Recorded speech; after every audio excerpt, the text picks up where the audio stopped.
Buenas tardes. Tengo la encomienda de presentar un tema bastante interesante y complejo y espero pues llenar las expectativas de ustedes. Todo lo que voy a relatar aquí no es un ejercicio teórico, sino está basado en la experiencia que hemos tenido en nuestro centro de CIFEN, un centro que fue impulsado por el gobierno del Ecuador para su creación. Es un centro internacional que está cercano a cumplir los 10 años el próximo 10 de enero y que fuimos diseñados y creados para trabajar en la interfaz entre la ciencia y la política. Entonces hemos acopiado durante estos años alguna experiencia que queremos sintetizar en los minutos que tenemos. En primera instancia, un agradecimiento al Centro Ecuatoriano de Derecho Ambiental por darnos esta oportunidad de exponer nuestras experiencias. Bueno, y yo tengo que comenzar esta charla con una reflexión, ¿no? Miren ustedes, toda la información que les voy a presentar es muy reciente, y mientras les voy haciendo mis reflexiones sobre el tema de la conferencia, les voy pasando los últimos chismes científicos de una vez en el tema del cambio climático, para que estemos todos actualizados. ¿A esta familia le importa acaso si está inundada por la variabilidad o el cambio climático? ¿No? Es la reflexión. La respuesta es no. Lo que esta familia necesita es evitar ser afectada por la inundación, y ese no solo es un asunto del clima. Es lograr políticas públicas que se traduzcan en acciones efectivas en el territorio, pero bien informadas por la ciencia en cuanto al clima, la vulnerabilidad y los impactos. Cuando hablamos de la ciencia, siempre lo relacionan con clima o océano, pero hay más ciencia en todo este proceso del que estamos hablando. La ciencia social, las ciencias económicas, la vulnerabilidad integral y la estimación de los impactos. Entonces, yo voy a dividir la presentación en tres áreas: hablar un poco, discutir y extraer algunas reflexiones de lo que es la ciencia del cambio climático. También vamos a hablar un poco de la ciencia de la vulnerabilidad de los impactos, y luego proponer algunas ideas y compartir con ustedes algunas lecciones aprendidas de lo que sería la generación de respuesta en las políticas públicas. Bien, bueno, ustedes saben, ¿no? Pero de todos modos siempre es bueno recordarnos que cuando hablamos de cambio climático, en la definición oficial, es el cambio de clima atribuido directa o indirectamente a la actividad humana. O sea, el cambio climático es ese cambio del clima producido por la actividad del hombre, que altera la composición de la atmósfera mundial y que se suma a la variabilidad natural del clima. ¿Sí? Entonces ahí tenemos una definición muy clara, pero que tiene sus matices a la hora de la implementación. Miren ustedes, esta es una foto de hace pocos meses de todo lo que es aerosoles en el planeta, ¿no? Y en donde vemos obviamente la concentración de polvo atmosférico, de emisiones de dióxido de carbono, otro tipo de aerosoles, y por otro lado los sumideros y los grandes sitios verdes que todavía proveen de espacios para la reoxigenación, y donde nuestra región pues es bastante privilegiada. Evidencias científicas, aquello que estamos palpando hasta el 2012, con fecha actualizada, es las emisiones de carbono, y por eso es que el problema es un problema evidente, que ya no admite discusión. Miren ustedes la historia de emisiones a lo largo de miles de años atrás del dióxido de carbono, y cómo en la última época esta emisión de dióxido de carbono a la atmósfera simplemente se dispara. ¿Sí? Que sí, que no, que yo no creo en eso, bueno, está bien, pero la ciencia se basa en hechos, ¿no? Y hay bastante esfuerzo al respecto como para seguir divagando sobre si sí o si no. Tenemos bastante dióxido de carbono, lo suficiente como para preocuparnos bastante. Pero también ha habido cambios en estos años, y justamente esa es una de las grandes debilidades que hemos tenido en la parte científica, para nutrir y para proveer un mensaje claro a los tomadores de decisiones. Yo diría que toda esta presentación es como un mea culpa del lado científico, para que no haya incidido suficiente en las políticas públicas. Yo no voy a hablar de toda la complejidad de las políticas públicas, Baco ya lo hizo, y además eso no es mi campo, pero lo que sí sé es que la ciencia ha tenido varios incidentes a lo largo de estos años, y una de ellas es la sobreexageración de las cosas. La ciencia es muy dinámica, el conocimiento se va generando, pero con cuánta frecuencia nos llega y nos actualiza, ¿no? Miren ustedes, esta es la tendencia actualizada y ajustada y corregida luego del gran escándalo que hubo en el IPCC de la tendencia del incremento a nivel del mar. Pero entendemos que, y finalmente llegamos a una cifra más conservadora de 3.2 milímetros por año, pero a escala planetaria, ¿no? Es un promedio del planeta. Esa es la tendencia global. Ya no estamos hablando de los 5 metros, los 6 metros, ¿no? El día después de mañana, etc. Estamos hablando de una tendencia medida, analizada y corregida, que debe preocupar, pero que también debemos entender que es a nivel planetario. La temperatura del planeta definitivamente sigue subiendo en forma sostenida, no hay interrupción, no hay periodo de estabilización, la temperatura del planeta sigue subiendo y ese es un hecho científico indiscutible. Para traer un dato reciente, esta es la temperatura global promedio del mes de octubre de 2012 del planeta, la temperatura de octubre de 2012. La anomalía, es decir, en rojo están los valores por encima del promedio histórico. Nuevamente este octubre de 2012 volvió a registrar un récord como uno de los 3 octubres más calurosos en los últimos 120 o 150 años. O sea, estamos hablando de realidades. Pero miren que ustedes que no todo el planeta está rojo, ¿no? No necesariamente. Entonces ahí vamos profundizando. Una cosa es lo global, una cosa es lo que nos dice el IPCC, y ahí tenemos que ir viendo qué va pasando conforme vamos acercando el lente, el zoom, hacia el Ecuador, hacia lo subnacional. Otra evidencia clara, efectiva y medida, mejor dicho, de que las cosas están cambiando con el clima, es el incremento de los eventos extremos, ¿no? En todo el mundo. Este es apenas un dato en ciertas estaciones de acá de Estados Unidos, pero si nosotros hacemos el análisis en estaciones de la región de Latinoamérica, es un tema de cada año. Cada año se baten nuevos récords históricos en el periodo instrumental. Y bueno, este gráfico es el del IPCC del cuarto reporte, ¿no? Ahora se está preparando un nuevo quinto, pero solo lo he traído acá para que vean ustedes la incertidumbre que estamos manejando. Nunca debemos olvidarnos de esto, la incertidumbre que tenemos en esta famosa proyección, en las proyecciones del clima futuro, que tienen una gama que, si yo lo traduzco en claridad o luz solar, va de la noche al día. Todo es posible en los escenarios futuros. La incertidumbre es inmensa. Entonces, esto se lo digo porque hay que saber comunicar esta incertidumbre a los tomadores de decisiones a la hora de decir lo que estamos pronosticando. Tenemos incertidumbre, aquí está mi colega de INAMI, está Gonzalo. Tenemos incertidumbre de la próxima estación invernal, acá en Ecuador, y es a 3 meses. Imagínense proyectarnos a 10, 20, 30 o 40 años. Sin embargo, tenemos mapas ya de escenarios de 2030, 2040, del hambre, del cambio de uso de suelo, de la producción agrícola. Imagínense ustedes las cosas que se están publicando y están circulando.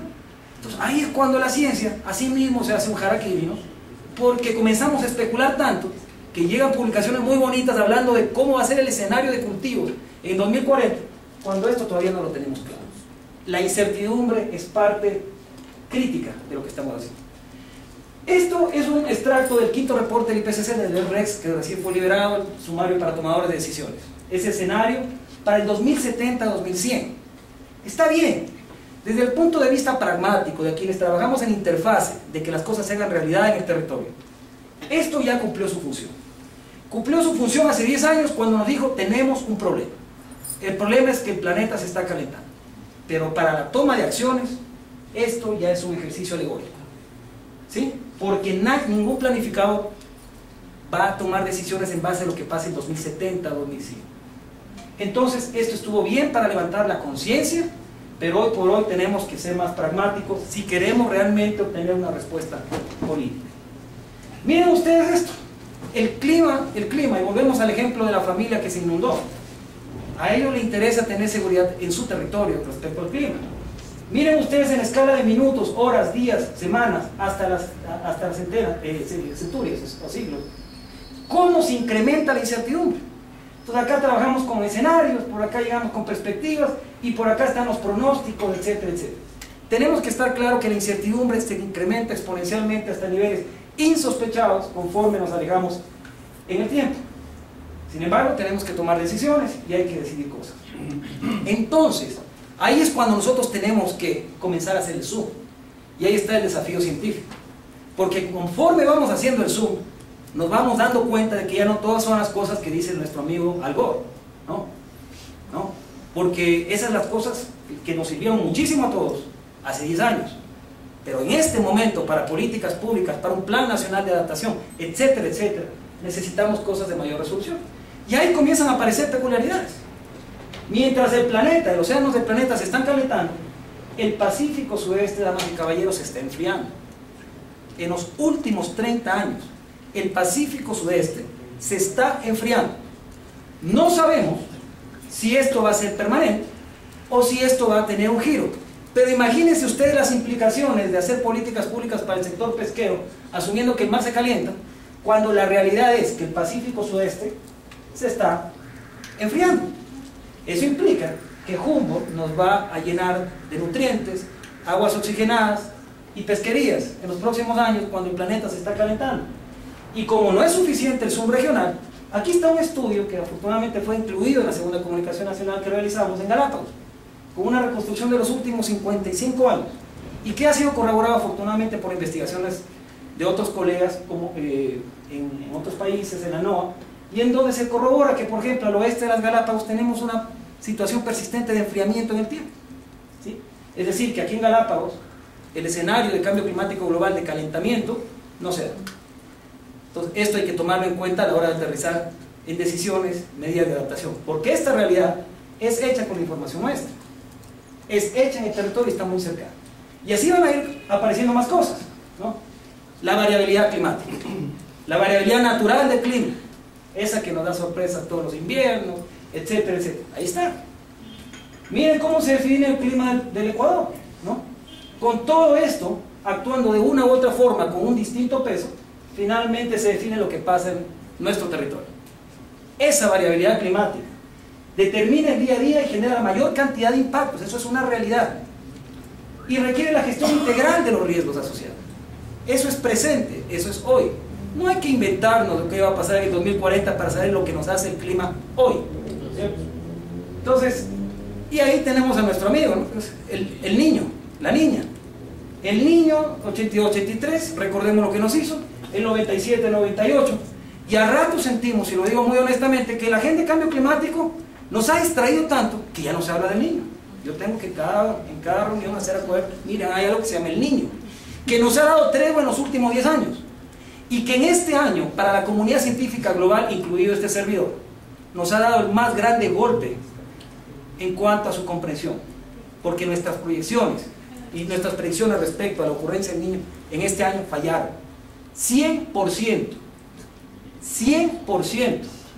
Hablamos de un niño casi inminente en julio, agosto, un consenso mundial, se cayó el niño, y no sabemos sinceramente qué va a pasar en los próximos meses. Es decir, el desafío científico de entender el niño volvió a foja cero, pero tarde o temprano sabemos que Ecuador y todo el Pacífico Sudeste va a enfrentar un niño como el 97-98, y un solo recordero, ¿no? Casi 4.000 millones de dólares en el 97-98. Una estimación que hicimos en CIFE proyecta que con un niño 97-98 en el territorio actual podría generar un impacto por lo menos del triple en términos de costos, por la infraestructura desarrollada, por todo lo que está en el territorio, por el incremento de población, etcétera, etcétera. ¿Cuánto representa eso del PIB? Esto está ahí presente. Entonces, este es un mapa elaborado por nuestros colegas del INAMI, incluido en la segunda comunicación nacional. Y yo lo presento siempre porque resulta que es la última información oficial que tenemos en este momento para entender cuáles son las tendencias de cambio en las variables atmosféricas, en este caso la precipitación y la temperatura. Pero el problema es, y lo traigo a colación, es que después de este esfuerzo, que fue un gran esfuerzo de INAMI, se han hecho una serie de estudios por organismos nacionales, extranjeros, en sinergia, etc., que no han generado una nueva versión de este mapa, y en donde podría haber muchos cambios, o podría haber algunas puntualizaciones específicas, pero ya se está haciendo un plan nacional de adaptación. ¿Y dónde está la actualización de toda la información climática al 2012? Es una tarea pendiente. ¿Y dónde está el mapa oficial de Ecuador respecto a las proyecciones del clima en base a la información histórica existente? Entonces no puede hacerse un plan sin haber actualizado la tendencia de la amenaza climática. Es un principio. Entonces es una cuestión pendiente y que hay que hacerlo. Ahora, antes, hace 15 o 20 años, hubiera dicho, no podemos hacer porque nos falta. No, ahora tenemos, y bastante, fruto del esfuerzo de las instituciones nacionales, del gobierno, de instituciones internacionales, y eso hace falta ponerlo aquí. Pero ahí hablamos de cómo conectarnos con los tomadores de decisiones, y le agradezco a Marco que haya hecho la exposición primera, porque no solo basta de hablar de la lluvia y del clima, tenemos que hablar de impactos, y tenemos el historial de los impactos. Entonces miren ustedes ¿Cómo vamos traduciendo la información cuando hablamos de los efectos climáticos en términos de impactos? En términos de mapas de siniestralidad. Y nos dicen qué partes del territorio, aun cuando estén expuestos a la misma amenaza climática, tienen más impacto o tienen patrones recurrentes de siniestralidad, donde hay cosas estructurales que pueden salir y que son útiles para los tomadores de decisiones. Bien, este gráfico lo hicimos recién para presentar un proyecto que, mejor dicho, que se está desarrollando. Yo diría que es el primer consorcio entre GATS provinciales en el país para el cambio climático, y se está conformando con los GATS de Guayas, Santa Elena y Manabí para el sistema de la cordillera costera. Presentamos este mapa, en donde todo lo que está aquí, que lo hemos puesto en dibujitos bien interesantes como para que sea atractivo, representa ciencia, y donde hemos tratado de desechar los mitos, porque no podemos seguir jugando con los mitos cuando hablamos con tomadores de decisiones responsables de políticas públicas. No podemos seguir diciendo, porque alguien nos contó que el niño se va a incrementar por el cambio climático, que los huracanes son por el cambio climático, que el mercado se ha caído por el cambio climático, etc., y echarle la culpa a todo lo que no sabemos y no comprendemos al cambio climático. Eso desvirtúa la ciencia. Ciencia seria, fundamentada, es más asequible y genera más confianza en los tomadores de decisiones. El Ecuador se está calentando, es un hecho, y aquí hay una serie de particularidades que se traducen en el territorio en base a la información nacional que existe y que es de buena calidad, y que es del Instituto Nacional de Meteorología y Hidrología, que la maneja el Instituto Oceanográfico, pero que debe ser plasmada y puesta disponible para los tomadores de decisiones. ¿Sí? El niño y la niña todavía no tienen un vínculo claramente establecido con cambio climático. Lo que se diga después es un mito. Y aquí está el último artículo científico generado en una reunión respecto a que esta relación todavía no puede ser demostrada. Y en el quinto reporte va a salir algo parecido. Mezclar leyendas urbanas con la ciencia seria nos desconecta de la realidad. Y otra de las cosas que perjudica mucho a la ciencia es los shows mediáticos. Dañan la comunicación necesaria entre ciencia y política. Este tipo de pósters, este tipo de el fin del mundo, etcétera, etcétera, finalmente siguen convirtiendo el tema del cambio climático, como alguien bien lo dijo en la mañana, en un asunto exótico y mediático. ¿Sí? Para el evento que se hizo en Guayaquil hace 2 o 3 años, donde invitaba al señor Al Gore, había revendedores. Entonces eso es un show mediático, y vino a dar una presentación que es la misma de hace 10 años, pero sin diapositivas, y la gente pedía autógrafo. Entonces es un show mediático. ¿Y la ciencia qué? Y toda la ciencia que se ha generado aquí en el país, en la región, ¿dónde estuvo? Entonces ahí es cuando distorsionamos los mensajes. Y aquí viene la ciencia de la vulnerabilidad. Les voy a pedir 5 minutitos más ahí de indulgencia para poder terminar todo este asunto. Miren ustedes este último reporte de la Estrategia Internacional para Reducción de Desastres. En el mundo, frente a una cantidad estable de tormentas, o sea, en el mundo el registro de tormentas básicamente fluctúa alrededor de una constante.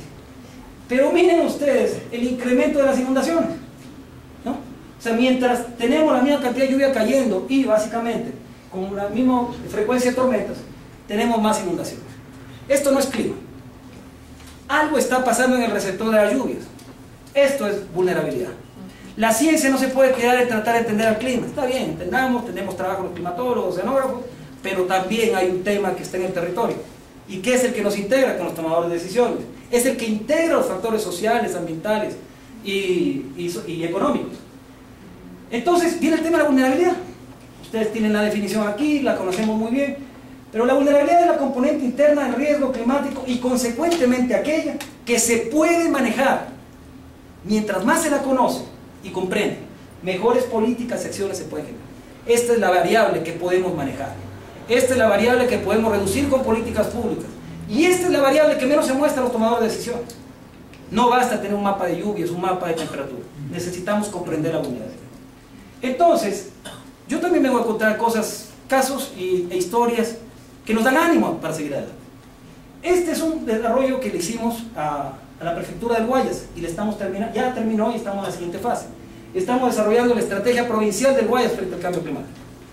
Las herramientas para el apoyo de toma de decisiones basada en análisis científicos serios. Para la vulnerabilidad, hicimos un sistema de información de vulnerabilidad sectorial de la provincia de Guayas.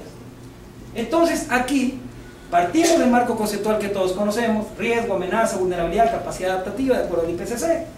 Y luego finalmente integramos la vulnerabilidad social, la ambiental con la económica, con una expresión bastante compleja, pero con información oficial nacional, localizada en el territorio. Todo este ejercicio nos permitió dar un enfoque integral a la vulnerabilidad. Están riesgos, está la parte económica, etcétera, etcétera. Las unidades de análisis a nivel parroquial, a nivel de microcuencas para el tema ambiental, una escala de colores para que sea amigable para el tomador de decisiones y mapas de salida, parciales y totales de lo que es la vulnerabilidad.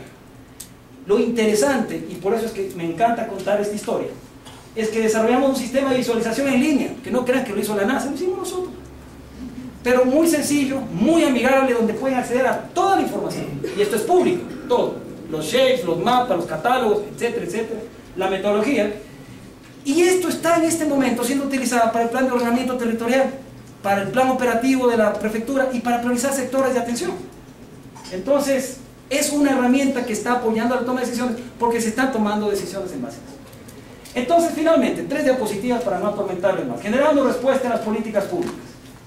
Bien, nosotros hemos aprendido lo siguiente. Para conectar ciencia y política y cambio climático, en CIFEM nosotros aplicamos estos principios. Entender y estimar el cambio climático próximo, 10 a 15 años. El resto para nosotros es cuento, y discúlpenme la expresión.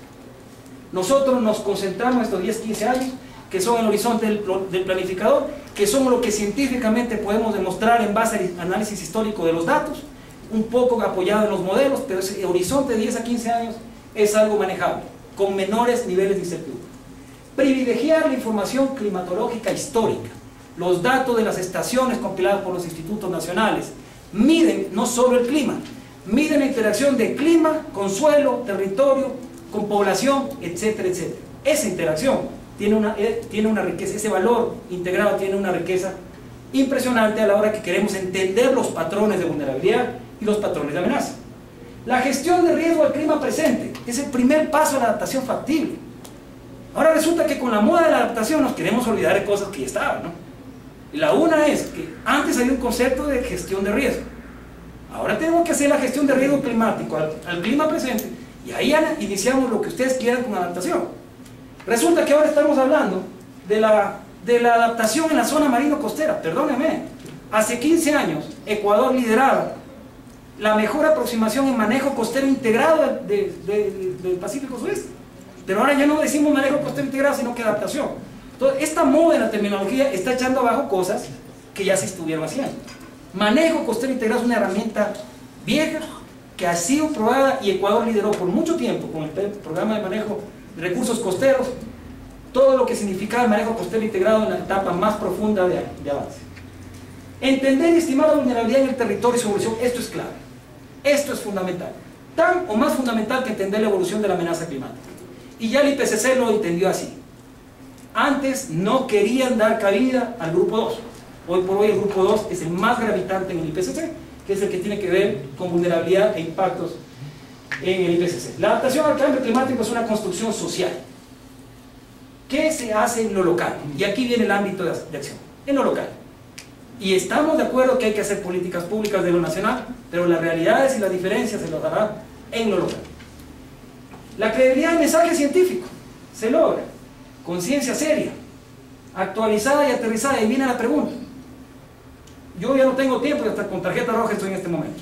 Pero miren ustedes, hay 3 trabajos científicos que se liberaron en los últimos 3 meses, que podrían determinar completamente un cambio en la forma en que nosotros vamos a ver al niño y la niña en los próximos meses. Me llegó a mí. La pregunta es, ¿llegó a quién más? Y la pregunta es, ¿cómo se establece un mecanismo para que esa ciencia disponible en el mundo llegue a través de un mecanismo institucionalizado a las autoridades que tienen que ver con esto? Eso es un tema por resolver. Descartando los shows mediáticos y las leyendas urbanas, ¿no? Reconociendo y exponiendo las incertidumbres a los usuarios, y con humildad decir no sé, porque ahí tenemos la tendencia a los científicos a que todo lo que nos preguntan respondernos, pero también hay que saber decir no sé, y a veces, ya cada vez esta respuesta puede ser más frecuente, no sabemos. Limitar el uso de los escenarios y enfatizar el uso de patrones climáticos históricos que el país los tiene, logrando la traducción en términos de impactos sociales y económicos, amenaza climática más vulnerabilidad. La ciencia no determinará la decisión. Hay otra cosa, ¿no? Ya esa soberbia científica también se la discutió en el IPCC, entonces tuvimos que encargarnos de aterrizar, ¿no?, a nuestros colegas, a veces científicos. La ciencia no determinará la decisión política. Algunos científicos creen que porque corren el modelo, ellos van a definir la decisión política. Yo creo que nosotros como científicos debemos sentirnos contentos cuando esta información, la información científica, está disponible para el tomador de decisiones, y que esta decisión será mucho mejor si se tomó utilizando información científicamente sólida sobre el clima, la vulnerabilidad y los impactos. La respuesta a la presentación es que no podemos garantizar desde el lado científico que las políticas públicas se fundamenten en información científica, pero sí podemos asegurar que esta información sea incluida sin interferencias en la matriz de la toma de decisiones con los mecanismos adecuados. Finalmente, una reflexión: repensemos el desarrollo, rompamos los paradigmas y reencontremos el balance. Estamos cumpliendo 10 años, así que les participo en nuestra celebración. Muchas gracias.